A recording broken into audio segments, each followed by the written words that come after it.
Selamat pagi adik-adik. Apa kabar semua? Waduh, senang sekali ya Lose ya. Iya. Kita bisa ketemu lagi sama adik-adik semua hari ini. Betul. Ya. Waduh, meskipun dalam keterbatasan kita seperti ini, kita tetap harus memuliakan nama Tuhan ya Lose ya. Iya. Lause Johan dan Lause Suwarni. kita tetap semangat, kita mau memuji Tuhan hari ini. Ya. Nah, kita mau mulai ibadah kita hari ini dengan nyanyian lagu Suci, suci, suci. Suci, suci, suci ya.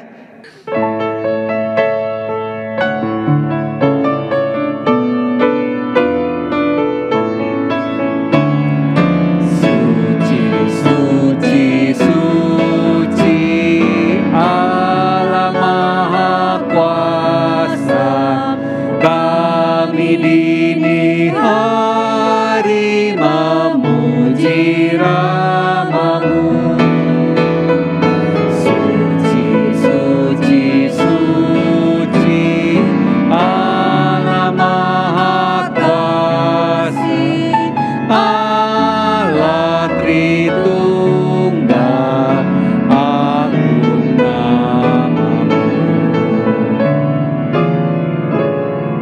Kita berdoa. Tuhan yang penuh kasih, terima kasih Bapa atas segala kasih berkat perlindungan penyertaan Tuhan. Selama 1 minggu Tuhan jaga kami. Biarlah pada saat ini kami datang kembali ke hadirat Tuhan. Kami mau memuji memuliakan nama Tuhan. Sungguh suatu sukacita kami bisa hadir di rumah Tuhan bersama-sama dengan Tuhan. Kami mau memuji Tuhan, mendengarkan firman-Mu. Kuduskan hati kami, sucikan kami ya Bapa, supaya kami boleh layak datang ke hadirat Tuhan yang kudus. Kami serahkan waktu di muka kami hanya ke dalam nama Tuhan Yesus. Kami berdoa. Amin.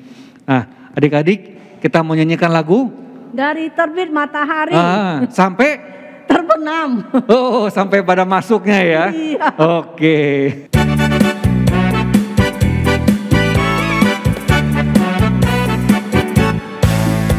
Terbit matahari sampai pada masuknya, biarlah nama Tuhan dipuji.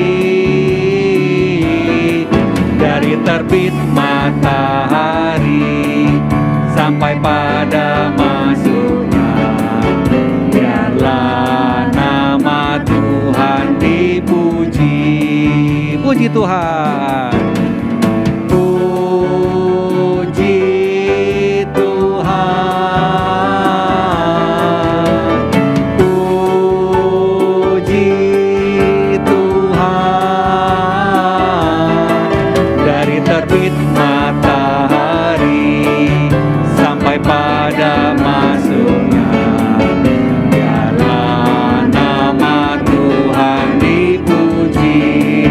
Dari awal, dari terbit matahari sampai pada masuknya, biarlah nama Tuhan dipuji. Dari terbit matahari sampai pada masuknya, biarlah nama Tuhan dipuji. Puji Tuhan. Puji Tuhan. Puji Tuhan. Dari terbit matahari sampai pada masuknya, biarlah nama Tuhan dipuji. Yang kedua kita medley langsung. Dan puji syukur hanya bagi-Mu Tuhan, sebab Kau yang layak dipuja. Kami mau bersorak, tinggikan nama-Mu. Haleluya. Soraklah haleluya.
Adik-adik, sekarang kita akan mengikrarkan pengakuan iman rasuli bersama-sama. Pengakuan iman rasuli. Aku percaya kepada Allah, Bapa yang Maha Kuasa, Khalik langit dan bumi, dan kepada Yesus Kristus, anaknya yang tunggal Tuhan kita, yang dikandung daripada Roh Kudus, lahir dari anak darah Maria, yang menderita sengsara di bawah pemerintahan Pontius Pilatus, disalibkan, mati dan dikuburkan, turun ke dalam kerajaan maut.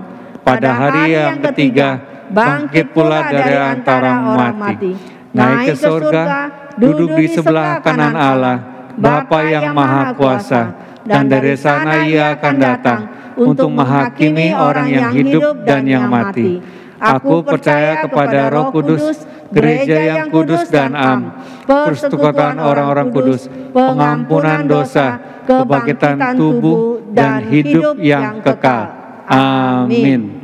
Oke, kita mau siapkan persembahan kita hari ini ya Lose. Ya. Kita mau beri yang terbaik buat Tuhan. Lose, ada syaratnya ya. Kalau ada tanda-tandanya supaya ini menunjukkan dari sekolah minggu gimana ya Lose? Oh, belakangnya dikasih angka 1 Lose. Gimana caranya? Nah, adik-adik bisa scan barcode yang ada di layar.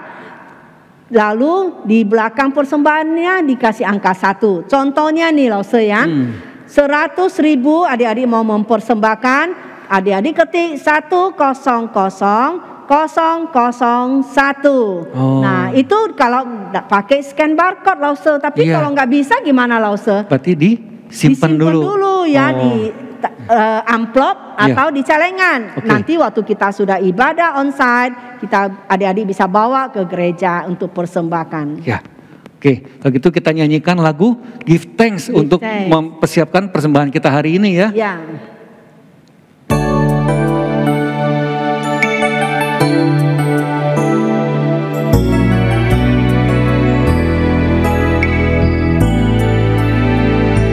Give thanks with a grateful heart. Give thanks unto the Holy One. Give thanks because He's given Jesus Christ, His Son. Give thanks with a grateful heart. Give thanks unto the Holy One. Give thanks because He's given Jesus Christ, His Son. And now let the weak say, I am strong. Let the poor say, I am rich, because of what the Lord has done for us. And now let the weak say, I am strong. Let the poor say, I am rich, because of what the Lord has done for us. Give thanks.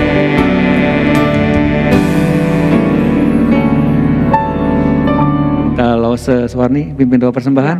Adik-adik, sekarang kita akan berdoa bersama-sama. Mari adik-adik lipat tangannya, tutup matanya, kita berdoa kepada Tuhan dengan sikap yang hormat.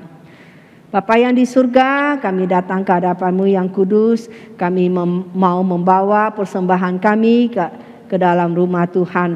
Terima kasih ya Bapa, Engkau yang memberkati Papa dan Mama sehingga kami diberi uang untuk membawa persembahan ini. Kami bersyukur ya Bapa untuk segala pemeliharaan Tuhan dan penyediaan Tuhan di dalam kehidupan kami.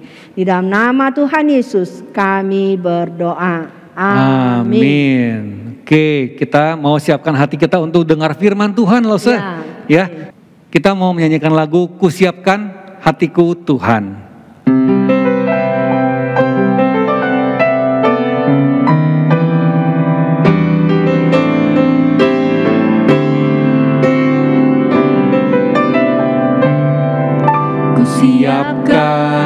hatiku Tuhan, untuk dengar firman-Mu saat ini. Ku sujud menyembah-Mu Tuhan, masuk hadirat-Mu saat ini. Curahkan urapan-Mu Tuhan, bagi jemaat-Mu saat ini. Ku siapkan hatiku Tuhan, untuk dengar firman-Mu. Firman-Mu Tuhan, firman-Mu Tuhan, tiada berubah.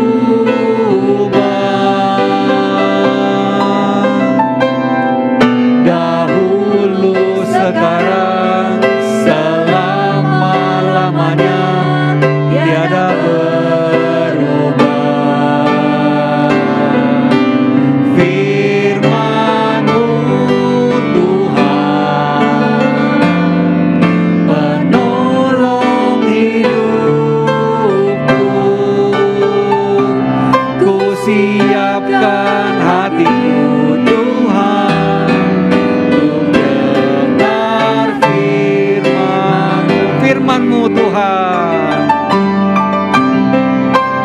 firman-Mu Tuhan, penolong hidupku. Ku siapkan hatimu, ku siapkan hatiku Tuhan, untuk dengar firman-Mu.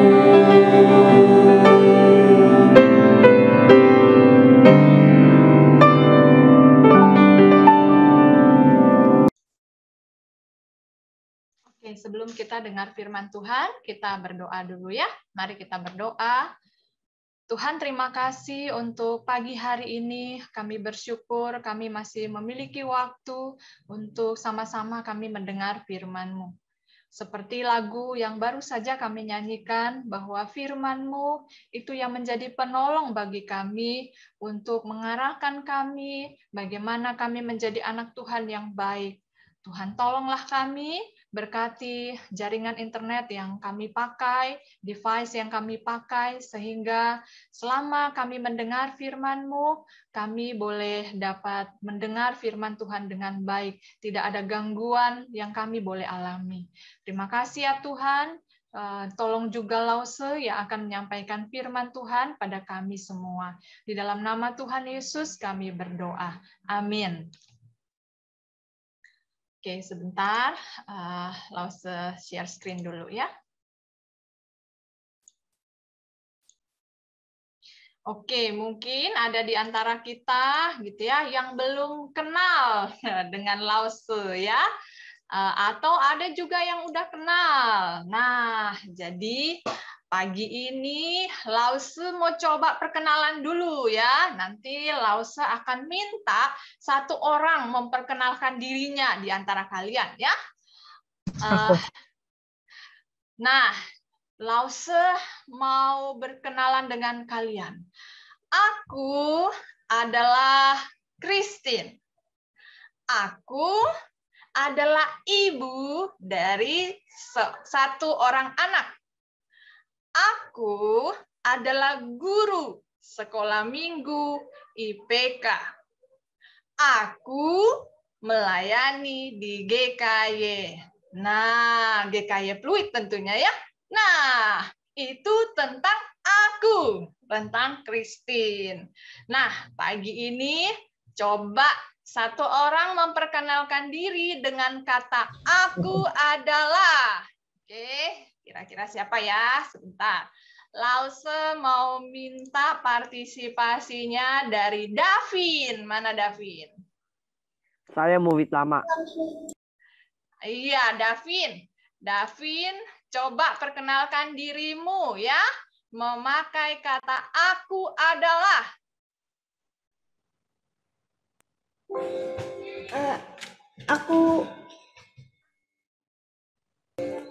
Aku adalah Davin. Good. Terus aku adalah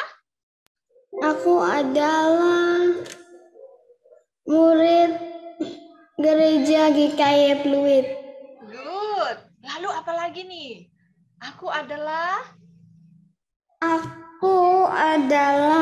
Seorang murid seorang murid di mana, Davin? di sekolah dan di GKY Pluit. Oke, sekolahnya di mana? Di IPK. Oh, IPK. Wah, itu kita dapat sedikit informasi ya dari Davin. Kalau Davin bisa ngomong lagi, mungkin dia akan bilang, aku adalah kakak dari satu orang adik. Nah, karena Lause tahu si Davin ini ya, kalau ada di antara kita mau kasih tahu siapa dirinya, pasti dikasih tahu, aku atau saya adalah anak dari si ini dan si ini. Gitu ya kira-kira. Nah, tadi itu perkenalan. Jadi supaya kalian kenal Lause. Nah, ada kan yang nggak sekolah di IPK dulu, nah nggak kenal Lause, nggak sekolah di IPK, makanya nggak kenal Lause. Nah, kalau yang sekolah di IPK pasti kenal. Jadi nggak perlu lagi nanya, Lause, siapa sih? Gitu ya. Nah, kenapa pagi ini Lause perkenalan seperti itu ya? Sama Lause minta Davin juga memperkenalkan dirinya seperti itu. Aku adalah. Oh, karena hari ini Lause juga mau cerita tentang Yesus. Yesus di dalam Alkitab juga memperkenalkan dirinya bahwa aku adalah, nah gitu ya. Jadi Yesus memperkenalkan dirinya kepada murid-muridnya. Kenapa Yesus memperkenalkan dirinya? Karena para murid cuma tahu Yesus itu berasal dari mana. Yesus itu orang tuanya siapa. Cuma sebatas itu mereka tahu. Tapi misteri di balik siapa Yesus itu mereka nggak tahu. Makanya Tuhan Yesus memperkenalkan dirinya. Ya, nah hari ini coba kita lihat Tuhan Yesus memperkenalkan dirinya sebagai apa? Nah, yang pertama, Tuhan Yesus mengatakan dirinya itu akulah atau aku adalah. Ya, kalau kalian baca di Alkitab, pasti kamu akan bertemu ketika Tuhan Yesus memperkenalkan dirinya, Tuhan Yesus sering memakai akulah atau aku adalah. Ya. Nah, dalam Yohanes 8 ayat 58, di situ Tuhan Yesus pernah memperkenalkan dirinya. Sebelum Abraham jadi, aku telah ada. Nah, apa maksudnya ya Tuhan Yesus bilang, sebelum Abraham jadi, aku telah ada. Nah, kalau kalian ingat, waktu Tuhan memperkenalkan dirinya kepada Musa, ya lewat semak duri yang terbakar gitu ya, semak belukar gitu ya, yang terbakar gitu ya, Tuhan bilang sama Musa, akulah aku. Ada namanya akulah aku itu, yaitu Yahweh. Nah, Yahweh ini itu artinya akulah aku. Nah, dari sini sebenarnya Tuhan Yesus mau memperkenalkan dirinya, mau tunjukin dirinya bahwa dia sudah ada, bahkan sebelum Abraham dilahirkan, dia sudah ada. Lalu sebelum dunia diciptakan juga Allah itu atau Yesus itu sudah ada.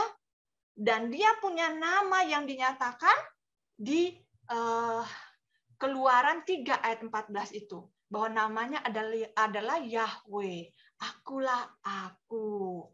Nah, jadi ini yang pertama. Yesus memperkenalkan dirinya bahwa dirinya itu sudah ada sebelum dunia dijadikan. Berarti Yesus itu kekal, ya? Kekal. Nah, yang kedua, kalian pasti familiar nih dengan kata akulah roti. Roti hidup, ya. Tuhan Yesus pernah ngomong ini. Waktu kapan Tuhan Yesus pernah ngomong ini? Waktu Tuhan Yesus waktu itu memberi makan 5.000 orang ya. Tuhan Yesus memberi makan 5.000 orang hanya dengan 5 roti dan 2 ikan, lalu Tuhan berkati, dan 5 roti dan 2 ikan ini jadi banyak, sehingga bisa memberikan makan 5.000 orang. Bahkan ada sisanya. Berapa sisanya? Ayo. Ada yang ingat? Berapa 12 keranjang. Iya, 12 keranjang. Masih ada lebihnya ya. Nah, setelah peristiwa Yesus memberi makan 5.000 orang ini, nggak lama kemudian Yesus bilang, "Akulah roti hidup." Wah, Tuhan Yesus bilang seperti itu bukan bilang bahwa dia sungguh-sungguh roti ya yang bisa dimakan, enggak ya. Roti di sini itu simbol ya. Tuhan Yesus memberikan simbol bahwa dia adalah roti hidup. Nah, kalau roti apa sih manfaatnya? Coba kalian tahu nggak apa manfaat roti? Karbohidrat. Kayaknya lupa deh. Karbohidrat. Untuk makan, untuk bertahan hidup ya. Kalau kita makan gitu ya, kita kan bisa sehat, bisa bertahan hidup gitu ya. Coba kalau nggak makan. Kalau waktu itu konteksnya orang-orang Yahudi, mereka makanan pokoknya itu adalah roti. Kalau kita sekarang kan nasi ya, makanan pokok kita. Nah, bayangkan kalau orang-orang Yahudi pada waktu itu nggak makan roti. Wah, bisa lemes, bisa-bisa kalau berhari-hari tidak makan, mereka mati. Jadi roti ini manfaatnya untuk memberikan nutrisi atau gizi bagi mereka dan juga bisa menjaga kita untuk tetap hidup. Nah, Tuhan Yesus waktu bilang, "Akulah roti hidup," maksudnya adalah Yesus itu yang kita butuhkan untuk kehidupan rohani kita. Nah, anak-anak, jangan pikir kita ini hidup hanya untuk kehidupan jasmani, hanya makan, minum gitu ya. Ada sesuatu loh yang Tuhan ciptakan di dalam diri kita, yaitu kita juga perlu hidup secara rohani. Roh kita ini perlu dikasih makan ya. Nah, makanya kan siapa di sini kalau udah nggak sekolah minggu, nggak baca Alkitab, nggak doa, bahkan nggak percaya Tuhan, rohaninya mati, dia nggak hidup ya. Jadi Yesus itu kita butuhkan ya, kita butuhkan untuk kehidupan rohani kita ya. Nah, jadi Yesus ini yang nanti akan menopang kita secara rohani, memenuhi kebutuhan rohani kita. Nah, sekarang bagaimana ya waktu orang Yahudi dengar Tuhan Yesus katakan, "Akulah roti hidup," atau mau dikatakan yang dalam bahasa lain, dia adalah roti yang datang dari surga, gitu ya. Waktu orang-orang Yahudi dengar itu, orang-orang Yahudi menjadi apa? Menjadi bersungut-sungut. Kalau kamu baca di Yohanes 6 ayat 41 sampai 42. Mereka bersungut-sungut. Nggak mungkin Yesus ini yang berasal dari Nazaret, nggak mungkin dia itu papanya Yusuf, mamanya Maria, dia itu roti dari surga. Nggak mungkin. Bersungut-sungut mereka. Nggak mungkin dia adalah roti hidup. Mereka bersungut-sungut. Kalian ingat nggak? Waktu peristiwa bangsa Israel ada di padang gurun, waktu mereka nggak kekurangan makanan, mereka juga bersungut-sungut loh. Dikasih mana? Nggak cukup lagi. Bersungut-sungut lagi. Kepengen yang lain lagi. Aduh, itulah mereka ya. Nah, yang pertama, Tuhan Yesus memperkenalkan dirinya juga. Ini yang kedua ya. Yang kedua, Yesus adalah roti hidup. Nah, lalu yang berikutnya, kalau kalian pernah dengar ya, Tuhan Yesus juga memperkenalkan dirinya sebagai terang dunia. Tuhan Yesus bilang, "Akulah terang dunia." Oke, lalu tanya, tahu nggak fungsi terang itu apa? Ada yang tahu? Apa sih? Menyinari supaya mata kita gak buta. Oh, terang itu menyinari yang gelap, menyinari supaya mata kita nggak buta, nggak. Maksudnya bukan buta. Justru kalau kesinaran jadi buta. Oh, iya ya. Kalau ada efek yang lain juga ya, kalau sinar terlalu ini bisa bikin berefek pada mata kita. Itu kalau disinarin di mata, gitu ya. Tapi kalau sinarnya itu ditaruh di tempat yang gelap, maka gelap itu jadi hilang kan? Coba kalau ruangan kamar kalian pada waktu malam nggak ada lampu gitu ya, pasti gelap sekali. Tapi waktu dipencet gitu ya, saklarnya apa sih ya namanya, tombol untuk menyalakan lampu gitu ya, saklar namanya. Oh iya betul. Pas ditekan gitu ya, lampu menyala, gelapnya itu jadi hilang. Nah, gitu ya. Itu fungsi dari terang. Nah, Yesus itu ketika dia bicara, akulah terang dunia, itu artinya Yesus akan menolong setiap orang yang percaya kepada dia untuk berjalan di dunia ini yang penuh dengan kegelapan. Dia akan membimbing kita, dia akan menolong kita waktu membuat pilihan-pilihan dalam hidup kita, gitu ya. Dia membimbing kita lewat firman Tuhan. Nah, firman Tuhan itu dikatakan pelita bagi kaki kita dan terang bagi jalan kita. Nah, jadi Tuhan katakan, kamu butuh aku untuk berjalan di dunia yang gelap ini, gitu ya. Aku adalah terang dunia. Ya. Lalu, bagaimana kira-kira orang Farisi ketika mendengar Tuhan katakan bahwa dialah terang dunia? Nah, orang Farisi itu justru nantang. Mereka menantang Tuhan Yesus dan mempertanyakan apakah Tuhan Yesus ini sedang mengatakan kebenaran. Wah, jangan-jangan dia bohong gitu ya. Nah, justru mereka nggak percaya sama Tuhan. Itu respon orang-orang Farisi, orang-orang yang belajar Taurat Tuhan. Mereka justru tidak mau percaya. Lalu, apalagi ya? Di dalam Alkitab, Tuhan Yesus memperkenalkan dirinya sebagai akulah gembala yang baik. Nah, Lause mau tanya, kamu tahu nggak tugas gembala itu ngapain aja sih? Ada yang tahu? Jaga domba. Selain jaga domba, ngapain? Memelihara domba. Memelihara. Ada lagi? Kasih makan, jaga domba dari penjahat. Oh, ada yang bilang kasih makan, kasih minum, kasih mandi, gitu ya. Jadi gembala itu bukan cuma liatin dombanya dari jauh, gitu ya. Bukan cuma itu, bukan cuma jaga, tapi juga kasih makan. Betul, dia harus cari padang rumput yang baik, kasih minum, dirawat kalau ada yang sakit, gitu ya. Nah, Tuhan waktu bilang akulah gembala yang baik, itu artinya Tuhan Yesus itu akan melindungi, menyediakan kebutuhan kita, merawat kita. Bahkan kalau kamu tahu ya, cerita Tuhan Yesus bahkan menyerahkan dirinya untuk mati di kayu salib bagi domba-dombanya. Itu bukti bahwa Yesus adalah gembala yang baik. Jadi dia sampai merelakan dirinya untuk domba-dombanya. Itu maksud Yesus ketika Yesus mengatakan, akulah gembala yang baik. Nah, bagaimana kira-kira respon orang Yahudi waktu Yesus katakan, akulah gembala yang baik?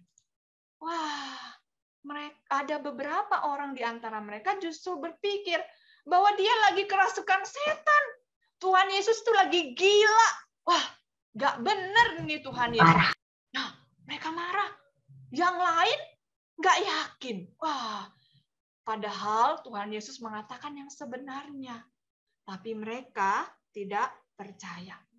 Nah, itu beberapa perkenalan Tuhan Yesus ya kepada orang-orang yang mengikuti dia. Bahwa tadi apa? Ayo coba ada yang ingat? Akulah apa? Akulah terang dunia. Akulah terang dunia. Akulah roti hidup. Akulah roti yang hidup, akulah gembala. Akulah gembala yang baik. Lalu apa yang pertama kali Lose bilang tadi? Akulah aku. Akulah aku, ya. Aku sudah ada sebelum dunia dijadikan. Aku sudah ada sebelum Abraham lahir. Nah, itu perkenalan Yesus tentang dirinya. Lalu Tuhan Yesus bukan hanya memperkenalkan dirinya loh, tapi Yesus juga mengajarkan banyak hal tentang kerajaan sorga dan warga kerajaan sorga. Warga kerajaan sorga itu maksudnya apa? Orang-orang yang sudah percaya kepada Tuhan Yesus dan sekarang mereka bukan jadi lagi warga kerajaan neraka, tapi jadi warga kerajaan surga, gitu ya. Mereka punya kepastian kalau sudah mati nanti mereka akan bersama-sama dengan Tuhan Yesus di sorga. Nah, Tuhan Yesus memang di dalam, kalau kalian baca Injil Matius, Markus, Lukas gitu ya. Nah, di situ banyak bicara tentang kerajaan sorga, atau kalau bahasa lainnya di situ ditulis kerajaan Allah ya.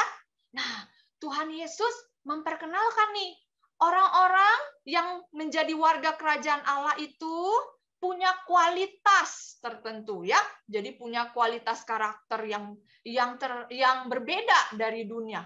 Mereka juga punya berkat dan hak istimewa. Mereka juga menyatakan iman mereka kepada dunia.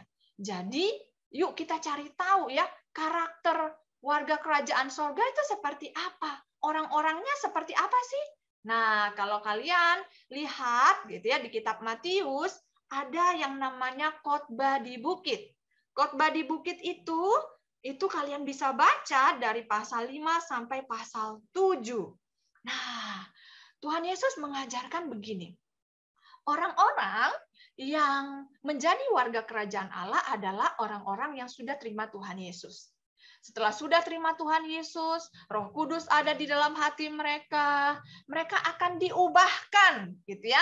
Nah, ada satu lagu itu ya, sedikit demi sedikit. Nah, jadi mereka akan diubahkan sedikit demi sedikit, meninggalkan dosa-dosa mereka yang lama, kebiasaan mereka yang lama, digantikan dengan karakter-karakter yang baik, gitu ya, yang berasal daripada Tuhan, mengenakan manusia baru, gitu ya. Nah, mereka gitu ya, kalau di Matius 5 ayat 7, mereka itu akan dikatakan diberkati atau berbahagialah. Nah, ada ucapan bahagia di situ ya. Jadi orang-orang yang hidup di dalam kerajaan Allah gitu ya, orang-orang yang nggak mementingkan diri sendiri. Makanya diberkatilah orang yang apa? Kalau kalian boleh baca, diberkatilah orang yang lapar, orang yang haus akan kebenaran. Atau diberkatilah orang yang menganiaya kamu. Jadi orang-orang yang menderita karena Injil. Karena mereka dikatakan orang-orang yang berbahagia.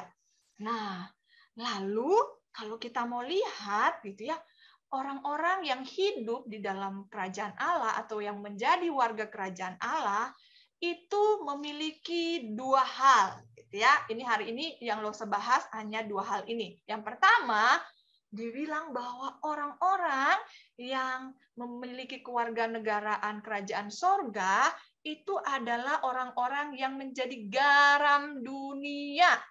Wah, ini garam dunia. Makanya dibilang, kita adalah garam dunia. Nah, yuk, fungsi garam apa? Ada yang tahu?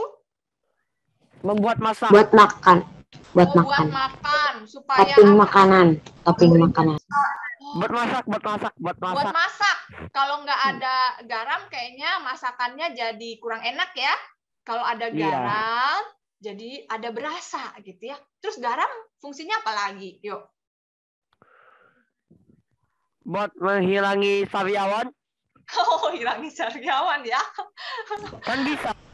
Oh gitu Untuk ya. menghasilkan makanan. Mengawetkan Kalau makan durian. Oh gitu ya. Kalau makan durian minum itu apa, air garam. Oh, Lause baru tahu nih ilmunya ya. Nah, jadi garam itu punya fungsi mengawetkan makanan, terus menjaga makanan menjaga makanan supaya nggak busuk ya. Kalau Lause suka goreng ikan dikasih garam gitu ya. Nah, jadi dia kalau Lause taruh agak lama dia nggak akan basi gitu ya. Nah, jadi dia menjaga sebenarnya dari kebusukan. Ada juga kalau dibilang ikan asin ditaruh garam banyak, dijemur, dia nggak akan busuk gitu ya. Nah, apa maksud Tuhan Yesus waktu bilang orang-orang yang percaya kepada Tuhan Yesus itu adalah garam dunia? Maksudnya adalah walaupun mereka ada di dunia yang gelap ini, dunia yang penuh dengan dosa, mereka bisa menghambat atau memperlambat kebusukan dan keberdosaan dunia di sekitar mereka. Caranya gimana? Caranya gini. Sekarang Lause perhatikan di game-game, wah banyak sekali orang-orang berkata-kata yang tidak baik. Ya, kata-katanya kasar, nggak pantas. Nah, waktu kita yang sudah percaya kepada Tuhan ini ada di situ, kita juga main game online, kita justru bilang sama teman-teman kita, tidak boleh, kita harus berkata yang baik gitu ya. Tuhan meminta kita berkata yang baik. Kata-kata seperti itu mendukakan hati Dia dan bisa merusak orang lain. Nah, kita hadir Justru malah kita yang ikutin. Nah, kalau kita ikutin, kita nggak jadi garam dunia. Nah, dengan kita memberikan saran kepada teman, akhirnya ada mungkin teman-teman yang akhirnya, oh iya ya, akhirnya nggak bikin lagi. Nah, itu sebagai fungsi kita ini memperlambat orang supaya, atau menghambat orang supaya nggak bikin dosa. Dosa itu nggak tambah banyak di dunia ini. Kalau kita ikut-ikutan, kita tambah bikin dosa yang banyak di dunia ini, gitu ya. Jadi kita ini fungsinya untuk menghambat supaya dosa itu jangan sampai tersebar banyak gitu ya, banyak orang yang akhirnya berdosa. Nah, itu ya fungsi garam. Terus yang kedua, Tuhan bilang kita ini adalah terang dunia. Tadi kita udah tahu ya fungsi terang gitu ya. Nah, kita itu jadi teladan, jadi berkat buat orang lain. Waktu orang lihat kita, wow, dia kok beda ya. Dia kok nggak suka bohong ya. Dia kok rajin ya, nggak males belajar ya. Dia kok sopan ya. Nah, itu kita sudah menjadi terang dunia. Kita menjadi berkat buat orang lain. Nah, intinya Tuhan Yesus mau orang-orang yang hidup sudah percaya kepada Tuhan, mereka harus hidup seperti Yesus, ya, yang hidup di dalam dunia ini. Tuhan Yesus sudah kasih banyak contoh buat kita. Yang Lause pengen kalian sama-sama coba pikir-pikir gitu ya. Kalau keluarga dan temanmu melihat hidupmu hari ini, apakah mereka bisa atau dapat melihat kamu sebagai anak Tuhan yang baik atau tidak? Justru ada nggak sih yang bilang begini, kamu rajin sekolah minggu tapi masih bohong. Waduh, berarti kita jadi anak Tuhan yang nggak baik dong ya, nggak melakukan firman Tuhan. Atau justru waktu keluarga kita lihat kita, wah, dia ini anak Tuhan yang baik gitu ya, sudah rajin ke gereja, dia nggak suka melawan orang tua, dia selalu taat, dia nggak males-malesan. Nah, coba kamu lihat hidupmu, gimana coba kalau tanya papa mama, kamu sudah jadi anak Tuhan yang baik nggak? Jadi garam terang dunia yang baik nggak? Nah, lalu ini yang akan kita coba sharing ya di kelompok. Apa yang sering membuat kamu gagal untuk menjadi garam dan terang dunia di rumah atau di sekolah? Apa sih yang sering bikin kamu itu akhirnya nggak jadi garam dan terang dunia? Ada dosa-dosa apa sih yang masih sering kamu lakukan sehingga kamu itu jadinya nggak bisa jadi berkat? Nah, gitu ya. Nah, ini ayat hafalannya masih sama dengan minggu kemarin ya. Ayat hafalannya dari Yohanes 1 ayat 8 sampai 9. Yuk kita baca Yohanes 1 ayat 8 sampai 9. Kita baca 2 kali ya. Oke, boleh di-unmute. Yohanes 1 ayat 8 sampai 9. Oke, kita baca 1, 2, 3. Iya. Sudah ada yang dapat? Iya. Iya, bukan terang itu. Iya, bukan terang itu. Tetapi ia harus memberi Ia harus kesaksian. memberikan. Wait. Ayo, kayaknya belum nih, belum semua nih. Ia bukan terang itu, tetapi ia harus memberi kesaksian tentang terang itu. Terang yang sesungguhnya yang menerangi setiap orang sedang datang ke dalam dunia. Oke, satu kali lagi. 1, 2, 3.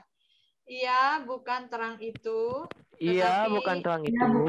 Ia harus memberi kesaksian tentang terang itu. Ia harus memberi kesaksian tentang terang itu.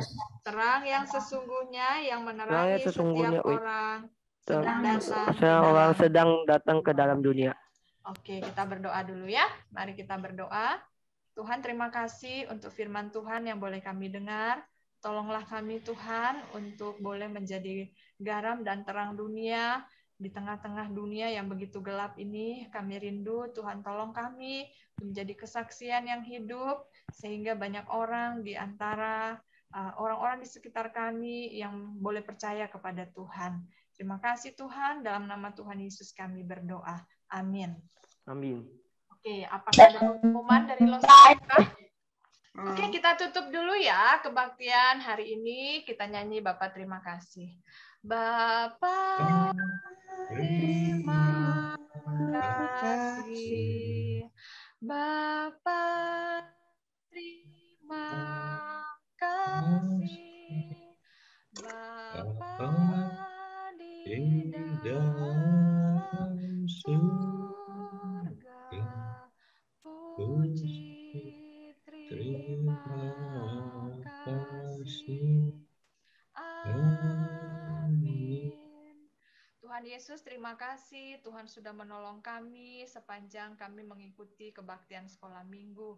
Terima kasih untuk puji-pujian, untuk doa, bahkan firman Tuhan yang boleh kami dengar. Tolonglah kami untuk boleh melakukan firman Tuhan dalam hidup kami. Kami tahu kami bisa melakukan firman Tuhan itu bukan karena kami bisa, tetapi karena Roh Kudus yang akan menolong kami, memampukan kami untuk boleh melakukan firman-Mu.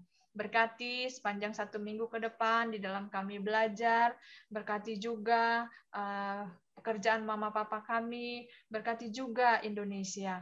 Biarlah Tuhan pulihkan bangsa kami sehingga kami rindu kondisi ini boleh cepat berlalu, pandemi ini boleh cepat berlalu, dan kami boleh sama-sama kembali untuk beribadah bersama-sama di gereja. Terima kasih ya Tuhan, kami menyerahkan sepanjang hari ini ke dalam tangan Tuhan, berkati dan tolong kami untuk menghidupi firman-Mu. Di dalam nama Tuhan Yesus kami berdoa. Amin. Amin.